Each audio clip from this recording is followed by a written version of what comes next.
Russian Foreign Ministry spokeswoman Maria Zakharova said the newly revised U.S. national security strategy could support constructive cooperation between Moscow and Washington and help progress toward a Ukraine peace settlement. She said the strategy reflects a major shift away from U.S. global hegemony and acknowledges past miscalculations tied to globalism.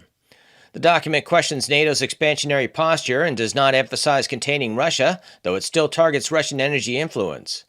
Zakharova warned implementation remains uncertain and criticized the strategy's conflict language toward China. Moscow also awaits clarity on U.S. nuclear policy and the proposed Golden Dome missile defense system. German federal criminal police data show Afghan and Syrian nationals are over 10 times more likely to be suspects in violent crime than German citizens. In 2024, the violent crime suspect rate was 1,722 per 100,000 for Afghans and 1,740 per 100,000 for Syrians, compared with 163 per 100,000 Germans. Migrants also disproportionately suspected of sexual and drug-related crimes, with foreign nationals representing over 40% of all criminal suspects and 43% of violent crime suspects. Conviction statistics and prison populations reflect similar patterns. Berlin says it intends to restart deportations to Afghanistan and Syria, but is yet to conduct large-scale repatriations. President Trump warned Europe is heading in very bad directions, days after the U.S. national security strategy sharply criticized the EU for mass migration and a weakened identity. Trump condemned a $140 million EU fine on Elon Musk's social platform X, saying Europe must keep Europe Europe. The strategy argues current European policies risk civilizational erasure, weakened economies, and unreliable defense capabilities. It calls for boosting Western identity and reducing migration pressures. Musk responded by saying the EU should be abolished, while Brussels dismissed his remarks as completely crazy. A Youth Endowment Fund study found that 1 in 4 British teenagers use AI chatbots for mental health support in the past year. Surveying 11,000 teens in England and Wales, the report showed over half sought mental health help overall, with those affected by violence more likely to rely on AI. Youth advocates warned that vulnerable children need a human, not a bot, citing delays and failures in the UK's mental health system. Teens interviewed said AI is available anytime, more private and less judgmental than a therapist, and avoids disclosing personal issues to adults, unlike traditional services. Sky News Australia reported that ministers and Prime Minister Anthony Albanese's Labour government spent more than $500,000 in taxpayer funds on family travel since taking office in 2022, significantly more than opposition spending in the same period. Guidelines allow family travel only for parliamentary or official business, but scrutiny is intensified over controversial trips to major sporting events, a skiing weekend, and expensive international travel. Sports Minister Anika Wells is among the highest spenders and faces ongoing investigations into expenses, including $116,000 in France during the Olympics and $100,000 for a 3-day work trip to New York. Shadow Home Secretary Chris Philp MP demanded an apology from the Home Secretary for Labour's smearing of those who called for a national inquiry into grooming gangs. Yesterday to 2 parents of survivors who felt they'd been excluded from the previous panels. Madam Deputy Speaker, for many survivors and victims, the truth has been hidden for far too long. These crimes were covered up because those in authority were more concerned about so-called community relations and avoiding being called racist than they were about protecting young children. That was an abject moral failure. The truth, at last, must come out. This has been James O'Neill for The World Today. There is a problem with medicine, and we can explain what it is by looking back to the discovery of penicillin. Penicillin, it turns out, was not just an accidental finding. Alexander Fleming discovered that mold he found in a culture dish was killing bacteria. But it took over 10 years before a team at Oxford University were able to isolate the active ingredient. They produced small quantities for preclinical and clinical trials, helping prove the compound was safe and could beat infection. However, they couldn't produce it at scale. In 1941, Andrew Jackson Moyer of the US Department of Agriculture, the forerunner to the FDA, suggested changes to the manufacturing process, enabling mass production. It turns out medicines are not invented when someone discovers a new molecular entity. They are the product of key stakeholders working together collaboratively. Until medicine can be manufactured at scale, it may as well not exist. And in 2025, this is a problem. In the 1980s, pharmaceutical companies began outsourcing production. Suddenly the system was significantly less integrated.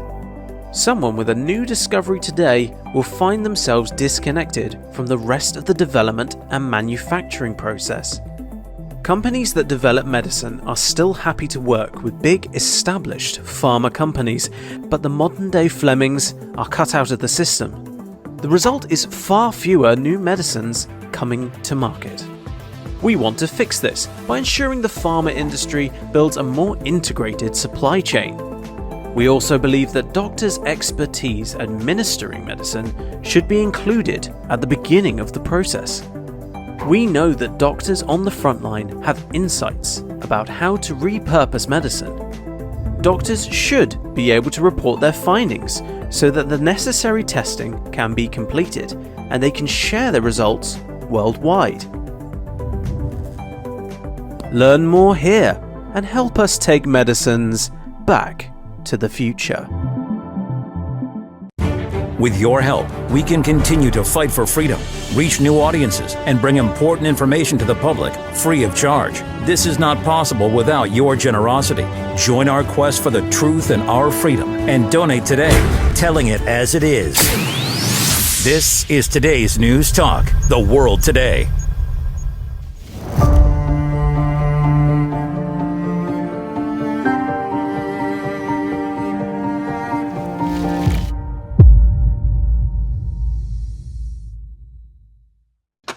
And welcome to the protagonists here on The World Today. I'm Mike Ryan. Nice to have your company. We're looking at the liberation of Palestine.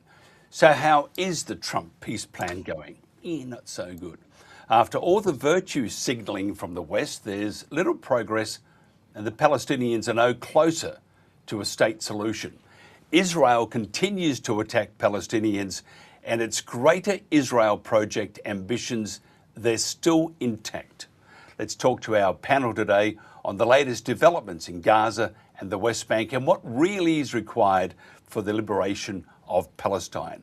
Our guest, Professor Alfred de Zayas. He's a professor of international law. Professor David Miller from the Istanbul Zaim University, and Dr. Frank Romano, author and Middle East analyst. Gentlemen, thank you for joining us. If you could just bring us up to speed, first of all, Frank, on the latest from Gaza and the efforts to rebuild this entirely wiped out piece of land. Well, the first stage has been completed, pretty much, where the hostages on both sides have been exchanged. But the ceasefire that is getting more and more, invisible, to the extent that there are still attacks engaged in by Israel, and there's some activity by Hamas as well. But what really is, I think, is good news, because I think we discussed this. Remember, a part of Trump's plan for the governing body, the temporary governing body headed by Trump, that Tony Blair would be involved. And the recent news is he has been pressured to step down. And for various reasons. He was a member of the quartet, 2007, 2015, that was did not succeed in really bringing a solution to the Holy Land. And then he severely misled the British people, the Iraqi war, and so forth. And this is good news because there is pressure coming from the Arab country. We were wondering, is there going to be any pressure coming from the Arab countries at all in trying to expedite this ceasefire? But removing Blair, we need to find out who will be replaced by.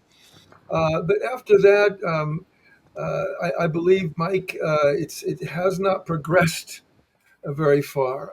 But I definitely, we're going to get to what we believe what could we be is a solution, and just one of them. And before we get to Alfred and David, I'd like to hear their views as well about the progress or not so progress of the struggle in Gaza.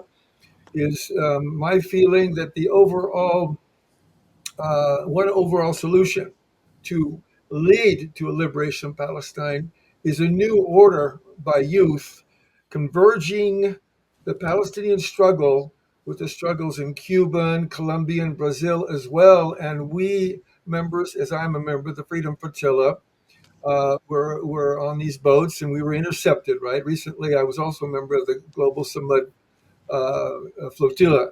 And we brought, as you know, tons of food, water, and medicine, and we were intercepted. But many people from all over the world were converging on these boats, and we really were, many Palestinians, we were working with them as well. And we think that converging these struggles, Mike, would make it more powerful pressure that the Palestinians could exert, and organizing those Palestinians in the diaspora, those in Lebanon, and some in Jordan, the United States, and in Europe, for a new order, a new conference now to kind of overcome the disastrous result of the Madrid conference. It was in 1990, leading to later the Oslo Accords that we see failed. That maybe we need a new order, a new conference of youth to work together with the other countries, converge the struggles, and enhance the boycott movement to pressure Israel to finally withdraw. Economically, it would have to withdraw if it was that more powerful. And we see a huge shift in public opinion. It's not since the flotilla. It was going on and on thanks to the pressure of all you folks, your media, your interviews, your articles, and this might be helpful in pressuring inside the United States. And I'm French American, inside the United States, to finally pressure enough the government that is going to have to start thinking about limiting, if not stopping, the selling of weapons and enabling Israel to continue the genocide as well. And I'm French, the European government to do the same. That shift is very important. And Mike, I'm looking forward to hearing from what Alfred and David have to say about this too. Well, David, that's your cue, Professor David Miller. The stage is all yours. We have no sound there. So what we might do, David, if you... I'm sorry. That's right. We might just go to Professor Alfred de Zayas, and we'll come back to David. Alfred, the stage is yours now. As I said in the last program, and as I've said in other interviews, Trump's plan is so fundamentally flawed. It is outside international law. We do have a viable roadmap to peace and to respect for international treaties, respect for the United Nations Charter, respect for 3 advisory opinions of the International Court of Justice. Why do we have a system of international justice if the United States, Great Britain, France, Germany make a mockery out of the very concrete, pragmatic recommendations and findings of the International Court of Justice? Israel and the United States are at open war against international law, against the United Nations Charter. United Kingdom, France, and Germany are complicit in this. The Geneva International Peace Research Institute, of which I'm a member, we submitted 2 legal briefs to the International Criminal Court under Article 15 of the Statute of Rome on the complicitness of the European Commission, in particular Kaja Kallas and Ursula von der Leyen. Complicity because all of these countries have enabled the genocide in Gaza, We have provided military, political, economic, diplomatic, propagandistic support to the genocidal state. Now, we're all obliged under the Genocide Convention, erga omnes, and that means it's vis-a-vis the entire humanity. We are obliged to ensure prevention. And far from ensuring prevention, we are selling weapons to the genocidal state. Germany has resumed the temporarily delayed deliveries of weapons to Israel. So we have here a very critical situation in which the common commitment to law and order, the common commitment to the validity of international treaties is being dismantled, not by the usual suspects, not by the so-called bad guys, Russia and China, but by those countries that have self-servingly presented themselves as the defenders of rationality and of logic and of law. And who is making the best arguments against the Trump plan? Let's call it a colonialist scheme. Well, certainly the Special Rapporteur on Palestine has done so, Francesca Albanese. The prior Special Rapporteur on Palestine, Michael Link, and John Dugard, and certainly Professor Richard Falk, who has been the chair of the Gaza Tribunal that issued a judgment and several press releases in Sarajevo, in Istanbul, etc. But the media is not listening. The media is not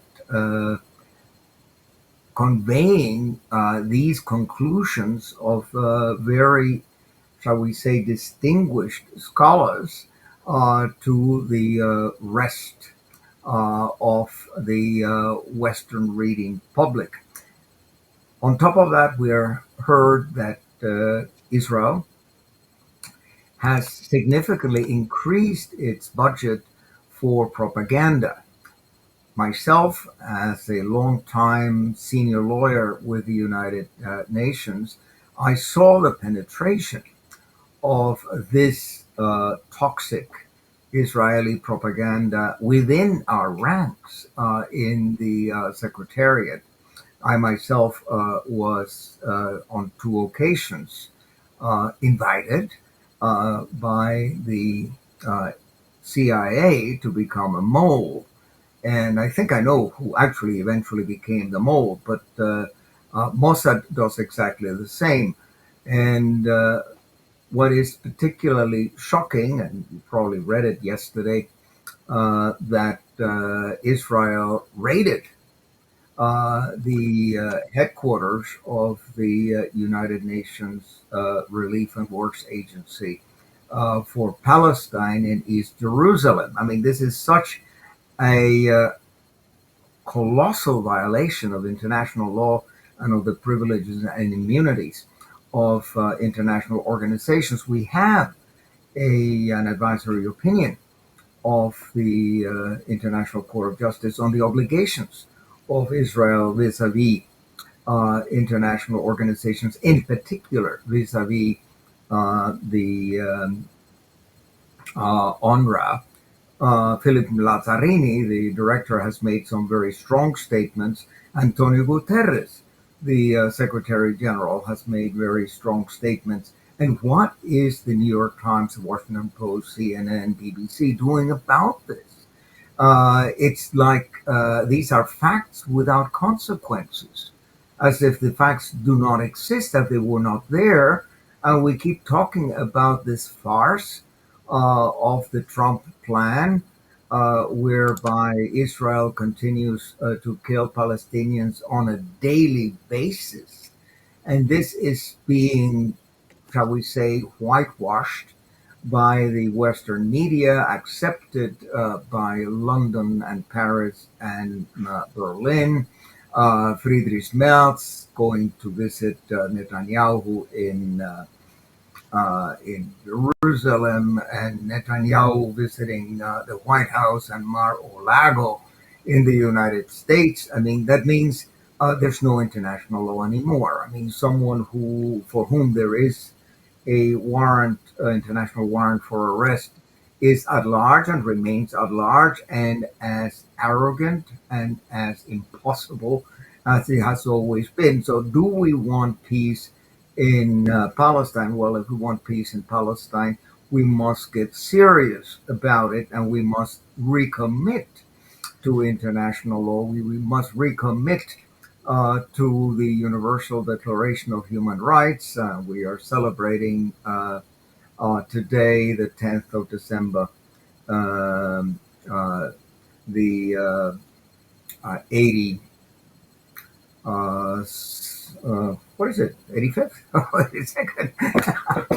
It was 1948. So let's count again. So is it whatever it is? Yes. It is Human Rights Day today, and there will be lots of speeches at the United Nations in New York and here in Geneva, and there will be lots of panels, and the panels will all give lip service to the Universal Declaration of Human Rights. And while Israel continues committing these crimes, and we continue investing in the arms industry and making profits through our investments. So unless there is boycott, divestment, and sanctions against Israel, nothing is going to change. But for that, you require, shall we say, a modicum of intellectual honesty. You require a modicum of good faith. And I see that largely missing. I just want to go to Professor David Miller. If you could add to what Alfred has just said, and if you could also, before we had some technical issues, what's your views on the inverted commas here, the progress of the rebuild for Gaza, and is Donald Trump's big beautiful peace plan on track, or is that scuttlebutted too? Well, as we've heard, there has been some progress in the sense that there is a formal ceasefire, which of course the Zionists are violating every day, and the hostages, Palestinian hostages, have been released. The remains of the prisoners taken by the resistance have been released, the ones that could be found, and we saw, of course, the Egyptian lorries, etc., going in to try and find some of those missing bodies. Not themselves helping the people of Gaza, notably. And we've got, of course, this board of peace that Trump is proposing, and he, of course, proposes that he believes that this will lead to all sorts of fantastic developments in Gaza, including, of course, the beachfront apartments, which he hopes Jewish settlers will live in. That's not really going to happen. We're also probably not going to see any significant attempts by this board of peace and whatever military forces that it has with it, disarming the Palestinian resistance, Hamas, Palestinian Islamic Jihad, the PFLP, and all of the other resistance groups. That's not going to happen. We are seeing the emergence of the sort of composition of this board of peace, as we've just heard. Tony Blair, thankfully is out of the running. A war criminal, should be in prison, should be at The Hague, but he's been removed, and so it's now looking like they are going to appoint some former Bulgarian defense minister, Nikolai Mladenov, is the favorite in the running to replace Blair, and he is, of course, being touted by the United Arab Emirates, and in particular by Amr Gargash in the UAE, and we see that this Aryeh Lightstone, the genocidal rabbi who is the advisor to the US ambassador to Israel, is currently in the UAE trying to fix this. So effectively, Lightstone is running what will become the government of Gaza, although they will not call it that. The Mladenov will be called the coordinator as opposed to the ruler of Gaza. But that's what they're trying to set up, and of course they want to inflict a historic defeat on the Palestinian resistance as a result of this. And the danger, of course, is that if the so-called peacekeeping forces that go in there do engage the Palestinian resistance, that will be a significant escalation. Now, of course, we're in the situation where the so-called Israel Defense Forces have been defeated in Gaza. They've won significant victories. They've done significant damage to Hezbollah in Lebanon. They still are occupying little bits of Lebanon, which they took recently when they invaded. But of course, they were beaten back from the first line of villages in the south of Lebanon by Hezbollah. Although, of course, as we said, they've inflicted this significant blow against Hezbollah, and of course they've done very well as they would see it in Syria, where they now occupy extra bits of Syria and are running checkpoints in Syrian territory. I saw was it the other day when the ISIS government were celebrating what they called Liberation Day, and there's some footage online you can see of Giuliani's supporters driving in Syria, celebrating their retaking of Syrian sovereignty, slowing down while they went past an armed Israeli checkpoint. So that's the kind of sovereignty that they have there. The Israelis control more or less the whole of the south of Syria up to maybe 20 kilometers away from Damascus. But those victories which they have had have come also at the cost of being defeated by the Palestinian resistance in Gaza. They haven't been able to defeat Hamas or the other resistance factions, and that will be a continuing issue for them. Trump sort of pretends that he believes that that's all a done deal, it's all finished, but it's not finished. Now, the question for me really is, this deal is clearly an attempt to dissolve the Palestinian resistance, and it won't work. But the question is, how do you maintain a peace in the land of historic Palestine? And really, the clue is in the title of this debate, which is the Liberation of Palestine. The only way in which we can have the possibility of international law having any effect, or the United Nations or the Universal Declaration having any effect, is if the regime in Tel Aviv is removed. There is no alternative to that. And what we should have is a multinational force deciding that it will take control of the whole territory and remove the Zionist regime altogether. There's no possibility that we will have peace when there is any Zionist regime left in Palestine, because they will continue with their maximalist, expansionist, eliminationist policies as much as they can, whenever they can.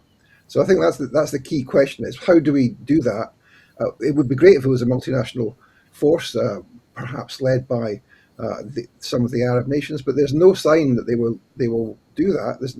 In fact, of course, just the opposite is the case. They are all of the Arab nations in collaboration, effectively, with the US and with Israel in subjugating the Palestinians. The only people who are resisting, as everybody knows, is the axis of resistance. It's been damaged to some extent, but we still have, of course, Ansarullah standing strong, and the Islamic Republic of Iran, notwithstanding its current president, and of course there are forces in Iraq as well. The only forces that can, not legitimately but practically liberate Palestine, I think, are the axis of resistance, and it would be great for other countries to join them. I'm just thinking, Frank, there has been talk of an international force in Gaza including Turkey, but then Israel has a problem with that too. Will we ever see an international, or in the next, let's just have a timeline here because anything can happen tomorrow morning, but let's just say for the next 12 months, will we ever see, and will Israel allow it, for an international force to be in Gaza and at the same time to have as one of its member nations in that force, that being Turkey? Well, if we see the Trump agreement, Mike, first the idea was after the ceasefire was to take effect, then the U.S. with Qatar and Egyptian and Turkish mediators were attempt to get the both sides together. And without any real acknowledging the importance of bringing all the factions together in on this. And then at the end of the Trump's 20-point plan, he says as soon as redevelopment advances, I'm kind of quoting this, when the PA reform program is faithfully carried out, the PA is to reform, then we might have conditions that could place a credible pathway to Palestinian self-determination. And so it's really, I think, this plan is set up for failure. The international intermediary force that Trump calls the international stabilization force that is to be involved, and mainly with some Arabs involved and maybe some members of the PA, will not come about because the Israelis and supported by the U.S. are not addressing directly the factions there, such as Hamas and other factions in Gaza. As I made the analogy with Ireland, when the Sinn Féin and other factions, it wasn't a perfect situation, were involved and were acknowledged in the negotiations. And finally, there was some type of compromises made later. It took a long time. But by excluding factions there, that is, again, ingredients for failure. And what David said, really, that idea, I don't agree that it's realistic. It really is a solution to me. We really need to replace the Zionists, but I believe, and with literally, and I agree with that approach to the Zionists that really represents imperialism and racism and all these things and dastardly deeds that they've committed with the other accomplices, such as the U.S. But in reality, I don't think that's going to happen.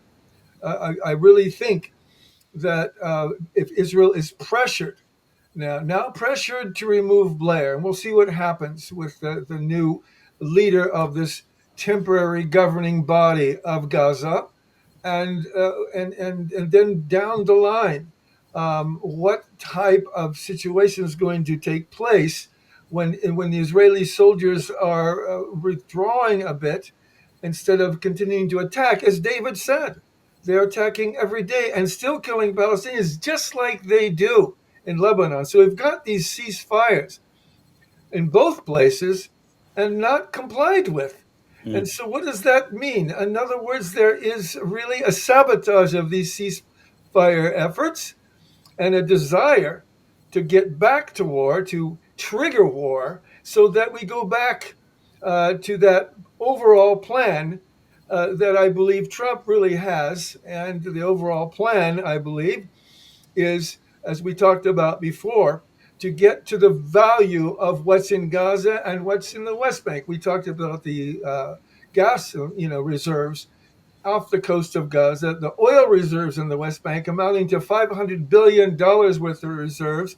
But then, as David, as he alluded to, and less than alluded to, he specified, just look at who Mr. Trump sent to represent him during this delicate ceasefire situation, Mr. Kirshner, who is a real estate mogul. So this idea of this land, this Gazan land, that can maybe be transposed into the Riviera of the Middle East is not such an illusion that you might think.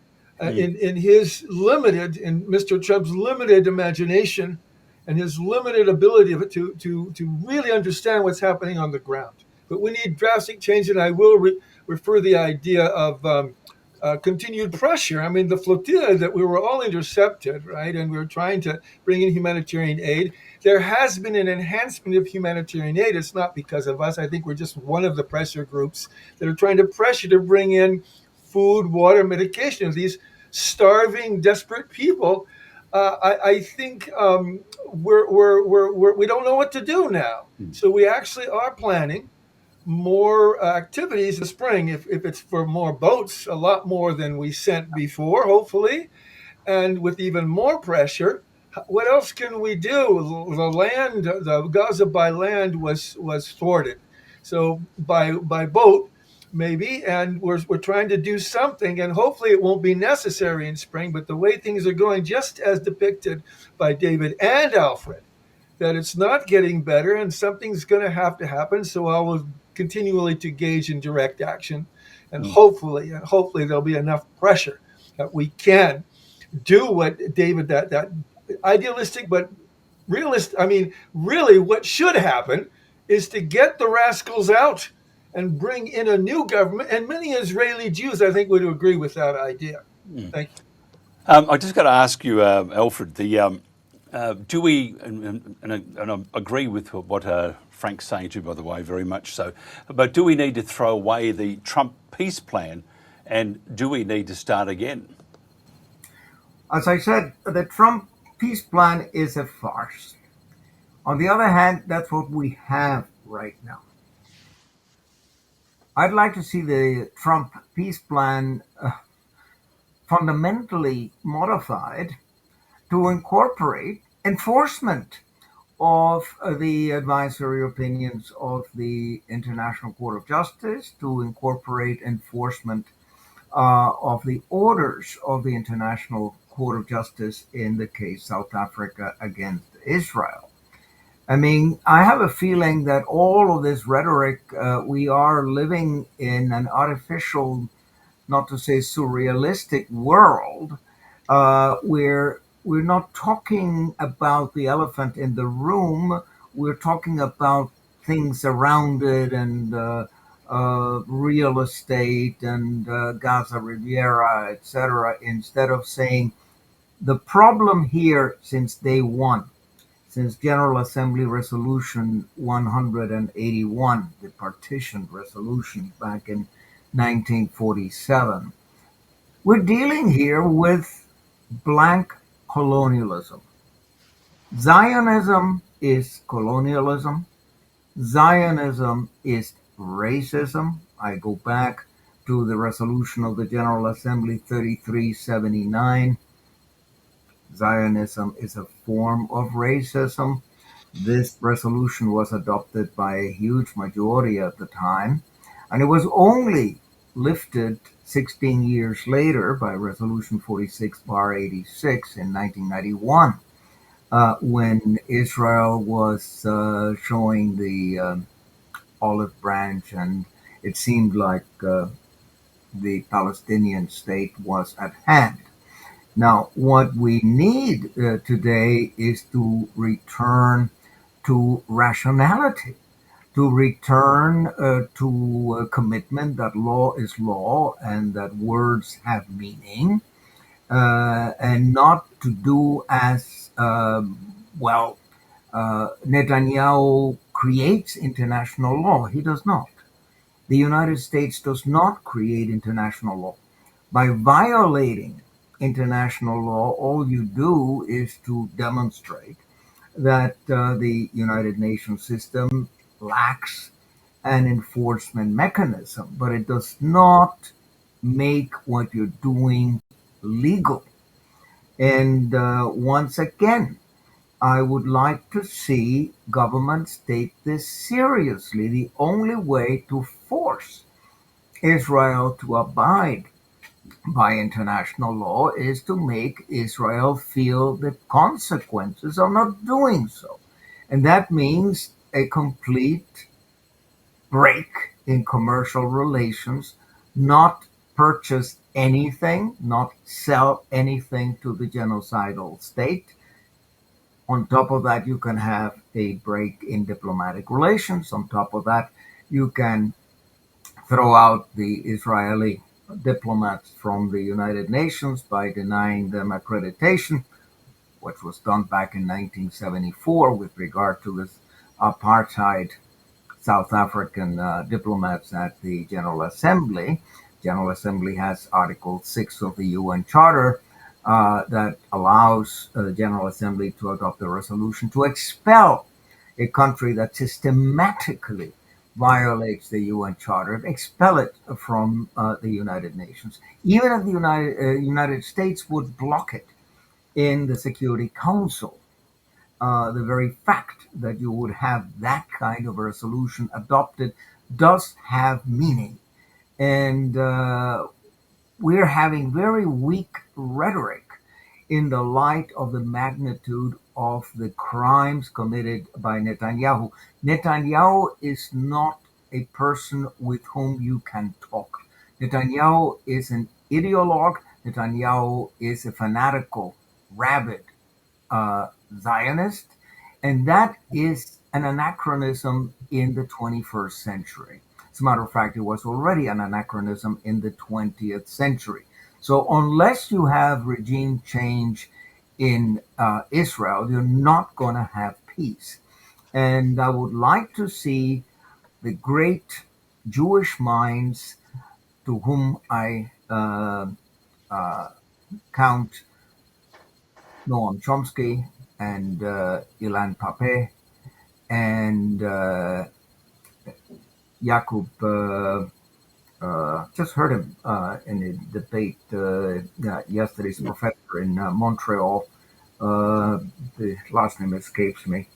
And obviously Norman Finkelstein and Jeffrey Sachs, etc., Richard Falk. I mean, all of these Jewish intellectuals have made it very clear that they reject Zionism. They consider Zionism to be a totally anachronistic concept because in its very essence, Zionism is racist. Zionism is exclusionary. It just does not fit in the world of the United Nations and in the world of equal nations. It is totally incompatible with the Universal Declaration of Human Rights that we celebrate today. So, as I say, what is the elephant in the room? It's Zionism. And we must call Zionism by its name, which is racism, which is exclusion, which is genocide. David, I just want to ask you, I think it's Nikolai Mladenov, he's a Bulgarian diplomat. He has replaced, I think, Blair to lead the Trump's Board of Peace. Can you tell us what this signifies, please? Well, I mean, the key to this is the meeting that's taking place this week in the UAE. Now, the UAE, the United Arab Emirates, is a very important player in all of this. They've been an important player in the Abraham Accords. Lightstone, the rabbi who's there on behalf of the US to negotiate this Board of Peace, of course, is there to work out with the UAE what the status of the Board of Peace will be. And the UAE is effectively a vassal of the Zionists. It's not the plaything of the US. It's in fact has been engaged for many years now in lobbying in the US and indeed in the UK and in helping to push policies, including domestic policies as well as foreign policies, in the direction that the Zionists want. So it's an agent of the Israelis. So that, I think, is what we are seeing, this attempt to seal the whole deal in the interests of the Zionists. And of course, there's all sorts of theatre which goes on where it looks like, from the mainstream media, it looks like Trump is trying to pressure Netanyahu to do X or Y. And And that's all theatre. It's all nonsense. That Trump is very, very close to Netanyahu, as is indeed Lightstone, who's in the UAE just now. But I think what we're seeing, and I think this is the problem, is that we are not moving back towards the idea of nations being sovereign and democratic and there being an international system and under international law and the United Nations Declaration of Human Rights. That is finished, as far as I can see. We're actually moving in the opposite direction of that. So away from having, yes, of course, the US veto and the veto of the Russians and the UK, etc., towards the naked use of Zionist power, not just in Gaza, not just in occupied Palestine, not just in West Asia, but actually beyond West Asia. We see Zionist involvement with the UAE in Sudan, in Somaliland, in Ethiopia, in the Horn of Africa, and indeed in other parts of Africa too. Of course, across in Morocco, where the Mossad set up the King's intelligence services way back before normalization, decades before normalization. So there's an increased influence of the Zionists throughout the region of West Asia and indeed beyond that, and including, of course, the influence of the Zionists on domestic and foreign policy in the UK, in the US, in France and Germany. And everybody knows this. Everybody knows that it's not the Russians or the Chinese or the Iranians who are able to influence American policies. It's the Zionists. And the way that they do that is not just through the so-called Israel lobby, which of course is the use of money and lobbying organizations to try and influence policy, which of course they do engage in, much more effective than any other national lobby. But it's also that they're able to exert power there because they have key people in positions all through the administration. So when we mentioned this guy Lightstone, he is a Zionist. He's an Israel First Zionist, and he is in there as an advisor to the US ambassador to Israel. There are Zionists throughout the Trump administration, and indeed throughout the CIA, the Department of Defense, the State Department, even Treasury Department, who are involved in running the sanctions regimes, for example, against Iran. So that is the difficulty, that we're seeing the kind of emergence of the Zionists as a sub-imperial power trying to become an imperial power. And I think that's the difficulty, is that we're not going to head back to international law. International law has been trashed by this whole process. Nobody believes in that anymore. There is no power under international law. I mean, if it would work, that would be fantastic. But the Zionists will ignore it, and they will ignore it until and unless they are made to come to heel. And they can only be made to come to heel, yes, of course, by boycott, divestment and sanctions. Yes, of course, by withdrawing Israeli ambassadors. But most importantly, by actual hard military power being used against them. That's the only way to stop the Zionists. It's not that we can change the regime in Tel Aviv and hope that there will be some kind of moderate Israeli regime which comes out of that. There won't. The Zionists at the core, all the way down to the bottom, are racists, expansionists, and colonialists, and they have in their minds that they are not the poodle of the US, that they are not an unsinkable aircraft carrier, they're not an agent of US imperialism. They have in their minds that they run the show. They believe that.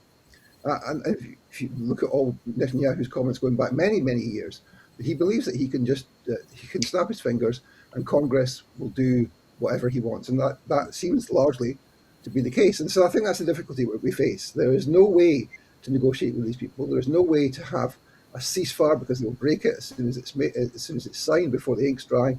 They have to be defeated, and the colony has to be removed. Frank, would you like to add to that? And I know you would. So yes, thank you, Mike. I want to let's look at the word Zionism. Originally, with Herzl in France, well, the Jews need a homeland. We're seeing what happened to Dreyfus in France. There's no way we can go without having eventually a pogrom. So we've got to have a homeland. But really, and to back up what David said, and also the fact that it is an anachronistic, I agree with Alfred said, it's an anachronistic principle. A lot of focus is on, for instance, the Zionists that are settlers. Whether the settlers that want to get into Gaza, they're just salivating to get back into Gaza, those that were there before to take over the land, or those that are attacking Palestinians on a daily basis in the West Bank. Really, the main reason that this is happening is that they are being encouraged by the Israeli government. I don't think they are controlling things. What are controlling the Zionists and this movement behind the Zionists? It was a very strong group of businesses, imperialistic businesses, colonialist businesses, and using the settlers as a front to take land and so forth. But in reality, these imperialists, racist imperialists, also very powerful businesses, again, want to get a hold of the riches of Gaza and the West Bank and just using the settlers and even the idea of religious Zionism basically to keep control of the West Bank and keep pressuring the West Bank. And yes, I think there needs to be a regime change. One of the biggest reasons why is because this kind of revolution has been started in Gaza, where people in the world coming from oppressed societies such as in Cuba or Colombia, Brazil, and even the social movements in the US are getting some hope now. It's possible to resist these entities, entities that are cloaked as maybe religious or cloaked as humanitarian, but actually are just, vicious, cruel, voracious Zionist businesses that want to take land, that want to control the world. And the main thing of this, however, coming from this is, why is it then the Gazan Palestinians are receiving so much light is being shown on them because they're telling the world you can resist. And the United States and Israel is so sensitive to this, Mike and Alfred and David. They see a growing revolution that's affecting the entire world now, and they see basically their revenue diminishing. That's what's guiding this whole thing. It's really imperialism and the money behind it. And forget all the ideology, it's the money. But cloaked with ideology is Zionism and religion and so forth. That they've decided that they're going to get rid of the Gazan Palestinians. And many of the Gazan Palestinians have stated they don't want to leave. So now they've engaged in systematic extermination of the Gazan Palestinians because they see not just the possibility of maybe even finding some avenue of liberation of Palestine, but they also see the possibility of reducing their own revenue from this revolution, and they're afraid of it. And I see, yes, we need regime change. How can that happen? I don't know. But again, as Alfred said, from the very core, we need to get back to this new evolution with the young people and the Palestinians in the diaspora, and really engage in systematic boycott, stopping all commercial activity, and keep working on it, not giving up, even though we see things haven't really changed a whole lot lately. There is hope if we continue working on this commercial level, and maybe there will be then an impact on the political level to make a regime change. Alfred, would you like to continue? Yes, I strongly endorse the clear analysis of both David and Frank. And of course, I'm pessimistic because I don't see a change in the mindset of the West unless we succeed in winning the information war.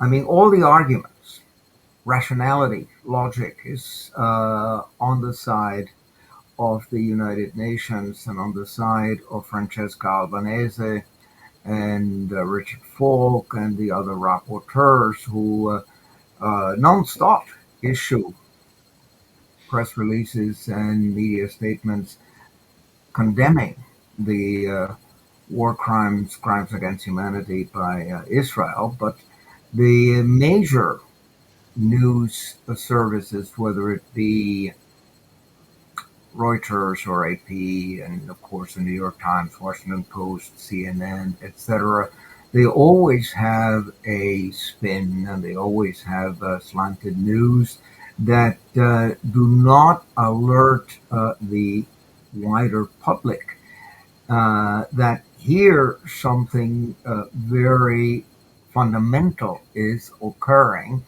As I said again and again, the United States is in open war against international law, against the validity of international treaties, and in particular, the United Nations Charter. By the way, I now remember the professor of University of Montreal. It's Jacob Rapkin, and he again has and analyzed the problems of Zionism very clearly, as indeed my friend Jeffrey Sachs and Richard Falk have done. And they say, not in my name as a Jew. I am proud of the enormous contribution that Jewish culture has made to Western civilization. And this is contrary to everything that we believe in.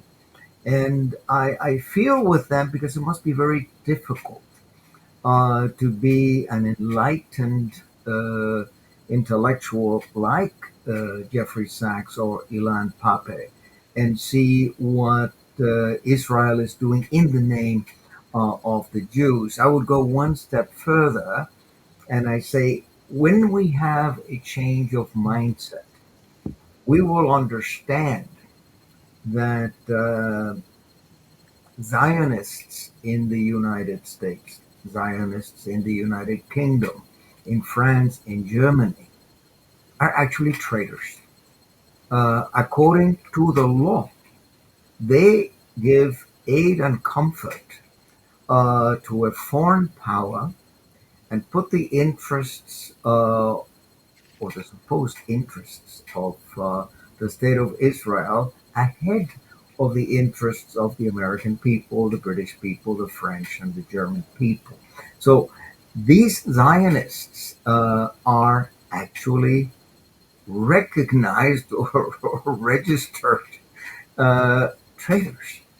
And you have, once you conceive of them like that, once you can think that these people are actually serving a foreign government, then maybe there will be more impetus in the society to change the situation. Obviously, the AIPAC, the lobbies are foreign agents, and they should be registered as foreign agents, and their finances should be very carefully monitored. But my concern is more the cognitive. What we perceive, and perception is frequently far more important than reality. So unless we perceive Netanyahu as not only a war criminal, but a genocidal monster, until we arrive there, we're not going to be able to change this. And once again, I agree with Frank and the necessity to speak to young people, to get young people enthusiastic about the goal of making a better world. I don't know whether you remember the book published about 15 years ago, Indignez-vous, Become Indignant. That is a little book published by a French resistance fighter, Jewish, Hessel, Stefan Hessel. I had the honor of meeting and chatting with Stefan Hessel on more than one occasion. And I must say, indignez-vous. I mean, the youth must simply own this. They must realize that it's their future, the future of their children, the future of their grandchildren. So they better fix it now. Yeah, we actually, I have to say, these conversations are amazing, because we look for the answers and have more questions. As we wrap it up, David, what needs to be done? What needs to be done now? Well, I think we need to act very quickly. I mean, I hear what the other panelists are saying about the worldwide pressure and young people and revolutionary thoughts, and of course, all of that must be encouraged. I would say that we need to encourage a global resistance consciousness in order that the world, the forces of the world, meaning not just the governments but the people of the world, can actually make effective differences to what's happening in Palestine. But I think that we also need to think about this in terms of the grab for power which the Zionists are making throughout West Asia and indeed in Africa and other places, and also in Western countries. And so it's not just a question of stopping trade or stopping the supply of weapons or oil or whatever else to the Zionist colony.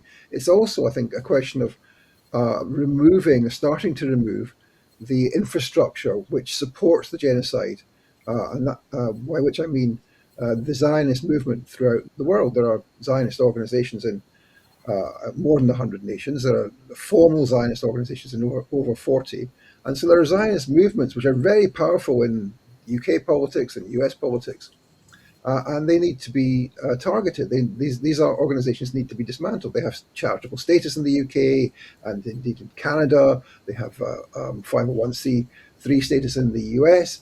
Canada has made some significant moves. It has demanded that the Jewish National Fund, one of the core Zionist bodies, is dismantled in Canada. It no longer has charitable status because, of course, it's involved in land theft, ethnic cleansing.